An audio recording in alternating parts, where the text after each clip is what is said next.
ગાંધીનગરના સેક્ટર 24ના મંડળ સ્ટાફ ક્વાર્ટરમાંથી અમદાવાદના શાહીબાગ હેડક્વાર્ટર્સમાં ફરજ બજાવતી મહિલા કોન્સ્ટેબલનો નિર્વસ્ત્ર હાલતમાં મૃતદેહ મળી આવ્યો હતો.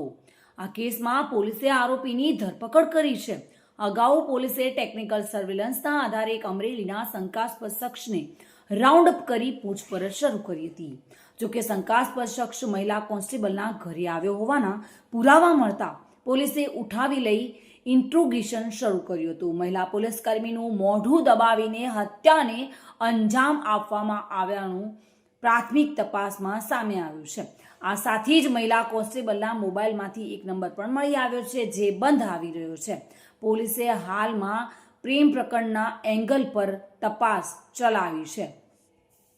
29 સપ્ટેમ્બર 2025 રાતના 9:30 કલાકની આસપાસ આ મહિલા કોન્સ્ટેબલ એક્ટિવા લઈને ઘરેથી નીકળી હતી અને ત્યારબાદ 30 સપ્ટેમ્બર 2025 મહિલા કોન્સ્ટેબલના મૃતદેહ મળી આવ્યો હતો.